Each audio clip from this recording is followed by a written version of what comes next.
एक तालाब में शतबुद्धि मीन्स 100 बुद्धियों वाली और सहस्त्रबुद्धि 1000 बुद्धियों वाली नामक दो मछलियां रहा करती थी। उसी तालाब में एक बुद्धि नामक मेढक भी रहता था। एक ही तालाब में रहने के कारण तीनों में अच्छी मित्रता थी।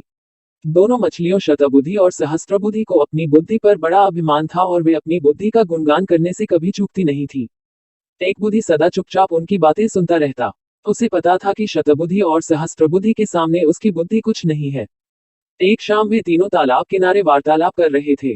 तभी समीप के तालाब से मछलियां पकड़कर घर लौटते मछुआरों की बातें उनके कानों में पड़ी। वे अगले दिन उस तालाब में जाल डालने की बात कर रहे थे, जिसमें शतबुद्धि, सहस्त्रबुद्धि और एक बुद्धि रहा करते थे। यह बात ज्ञात होते ही तीनों ने उस तालाब रहने वाली मछलियों और जीव जंतुओं की सभा बुलाई और मछुआरों की बातें उन्हें बताई। सभी चिंतित हो उठे और शतबुद्धि और सहस्त्रबुद्धि से कोई उपाय निकालने का अनुरोध करने लगे। सहस्त्रबुद्धि सबको समझाते हुए बोली, चिंता की कोई बात नहीं है। दुष्ट व्यक्ति की हर कामना पूरी नहीं होती। मुझे नहीं लगता वे आएंगे। यदि आ भी गए तो किसी न किसी उपाय से मैं सबके प्राणों की रक्षा कर लूंगी।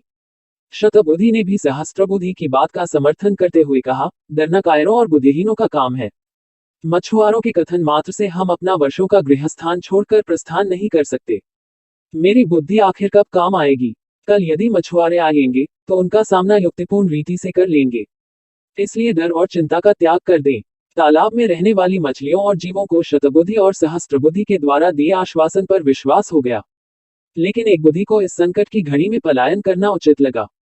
अंतिम बार वह सबको आगाह करते हुए बोला, मेरी एक बुद्धि कहती है कि प्राणों की रक्षा करनी है तो यह स्थान छोड़कर अन्यत्र जाना सही है। मैं तो जा रहा हूँ। आप लोगों को चलना है तो मेरे साथ चलें। इतना कहकर वह वहां से दूसरे तालाब में चला गया।